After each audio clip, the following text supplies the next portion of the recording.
आज अच्छी से बात कुछ है। साल पहले तक मैं क्या, मेरे अब्बा हुजूर क्या, इस देश का कोई आदमी नहीं सोच सकता था कि छत्तीसगढ़ में छुट्टियां मनाने के लिए जा सकते हैं। नहीं, अब ऐसा भी नहीं है। मैं वहां पर अपने बच्चों को सर वाटरफॉल दिखाकर लाई हूं छत्तीसगढ़ में।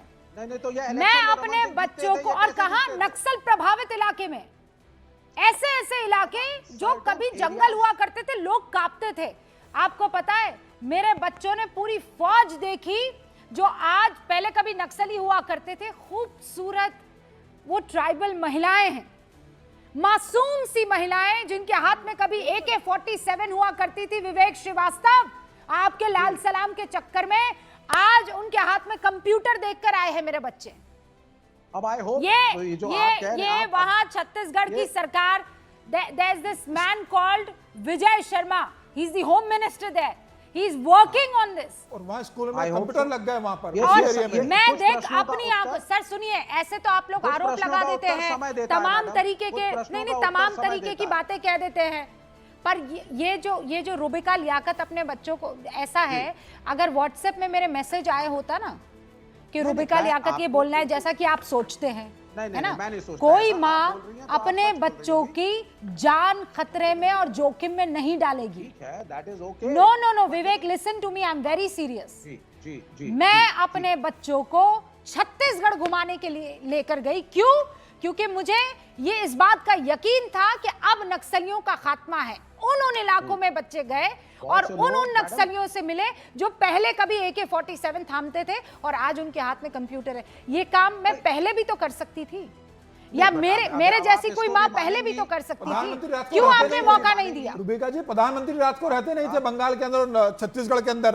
राजीव गांधी रुके नहीं बंगाल में, ये कहा गया उनसे कि भैया नक्सल प्रभावित एरिया, आप रात को यहाँ रुको मत। अरे कुछ डिस्ट्रिक्ट, देश का प्रधानमंत्री नक्सल प्रभावित इलाके में रात गुजार नहीं पाता था, आज वहाँ आम आदमी आराम से जा रहा और रह रहा है। यह परिवर्तन हुआ 2014 के बाद। नहीं था, ये भारत में ही था। क्या बात जी, कितना भी दुख मना लो आप, नक्सलवाद इस देश में लौटेगा नहीं। हम तो आपको कह रहे हैं 31 मार्च 2026 नक्सलवाद की डेट अमित शाह ने तय कर दी थी। नक्सलवाद खत्म हो गया है। आप डाइवर्ट कर लीजिए ईरान युद्ध से अपने आप को, देश की जनता मानने वाली नहीं है। नक्सलिज्म पे आप अभी ओवैसी साहब ने क्या बोला जब रुबिका मैडम ने दिखाया? ओवैसी साहब ने बोला कि भैया ये शॉर्ट साइटेड होकर के आपको चेंज नहीं करने देंगे टॉपिक। सॉरी रुबिका जी, 370 जब आपने हटाया था तो भी अपने आप को शाबाशी। रुबिका जी, कैसे आपकी हिम्मत हो पाई कि आप अपने बच्चों को ले जाए? मैं आपको बताना चाहूंगी, आपने खुद से देखा है वहाँ पे। मैं बताना चाहूंगी आपके दर्शकों को, 9,000 किलोमीटर से ज्यादा। ये बहुत दूर की बात नहीं है, मतलब मैं जनवरी, नया साल हमने छत्तीसगढ़ में मनाया है। 17-18 अरे मैडम, लोग तो श्रीनगर भी जा रहे थे ना, लेकिन एक टेररिस्ट हमला हुआ ना, 370 खत्म होने के टेररिस्ट हमला, उसके बीच में जो अंतराल आया ना। I respect you for taking the children over there. I respect your feelings of patriotism, Rubika. But आपके जैसे बहुत सी माएं, बहुत से लोग श्रीनगर कश्मीर भी घूम रहे थे, लेकिन आतंकवाद नहीं समाप्त हुआ। नहीं हुआ ना 370 के बाद आतंकवाद उससे पहले हर कोई चाहता था, वो जब हमने तो मूवियां देखी है सर, मूवीज नहीं देखी है हमने। शर्मिला टैगोर शिकारा में बैठी हुई थी, वो शम्मी कपूर गाना गा रहे थे, ये चांद सा रोशन चेहरा, ये कश्मीर की कली हूं मैं। उसके बाद क्या हुआ बताइए ना, आप वहां तक देखते हैं, उसके बाद बढ़िए ना। ये ब्रैकेट के बीच में क्या क्या हुआ? नहीं, मैं ये कह रहा हूं जो ओवैसी कह रहे हैं, मैं उस बात को यहाँ पे आज बोलना चाहूंगा। अभी आपने दिखाया और उन्होंने यही बोला, ये जबरदस्ती की शाबाशी देना अपने आप को बंद करें। और अगर आप पॉलिटिकल सॉल्यूशंस नहीं निकाल करके देंगे, जितना मर्जी रेटोरिक कर ले, जितना मर्जी आप एप्रिसिएशन अपने आप को दे दें, प्रॉब्लम सॉल्व नहीं होगी। जब तक इकोनॉमिक डिस्पैरिटी है, ये समस्या रहेगी। इसका सॉल्यूशन है economic equality. Will you allow others to speak? Alright, आखिरी सुनिए सर, आखिरी 20-20 सेकंड मैं सबको दे रही हूँ। विवेक जी, आज मौन धारण कीजिए, उपवास रखिए, क्योंकि आप जिस सोच के साथ लोगों को आगे बढ़ाने की कोशिश कर रहे थे, अंगड़ाई लेते हुए छत्तीसगढ़ के अगल बगल के तमाम वो राज्य कह रहे हैं नक्सल मुक्त होना है, हो चले हैं। Last 20 seconds Pankaj ji. रूबिका जी, आप बच्चों को लेकर छत्तीसगढ़ इसलिए जा पाई बड़े सुकून से कि कांग्रेस की पूरी लीडरशिप ने छत्तीसगढ़ में नक्सलवाद पर काबू रखने में अपने प्राण तक दिए हैं। 2005 में महेंद्र कर्मा ने सलवा जुलूम शुरू किया था, मालूम है आपको? वो क्या था? वो भारतीय जनता पार्टी की सरकार द्वारा समर्थित नक्सलियों के खिलाफ जन आंदोलन था और महेंद्र कर्मा को 2013 में नक्सलियों ने मार दिया। उसके बाद कांग्रेस के विद ऑल ड्यू रिगार्ड्स नक्सलियों ने सफाया कर दिया। नक्सलियों का गला अगर पहले वोट दिया गया होता, वोट बैंक के चक्कर में ना पड़ते हुए, तो मैं कह रही हूँ वो शीर्ष नेतृत्व जिनकी आप बात कर रहे हैं वो आज हमारे बीच जिंदा होता। वो जो भेंट चढ़े हैं ना, वो भेंट नहीं चढ़ना होता। मैं ये समझाने की आपको कोशिश कर रही हूँ। बहुत बहुत शुक्रिया सर, वक्त की कमी है। बहुत बहुत शुक्रिया आप हमारे साथ जुड़े। देखते रहिए न्यूज़ 18।